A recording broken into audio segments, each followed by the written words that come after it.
शिव शंकर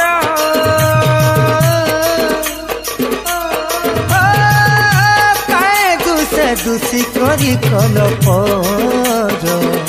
आहे भोलानाथ भुवनेश्वर काहे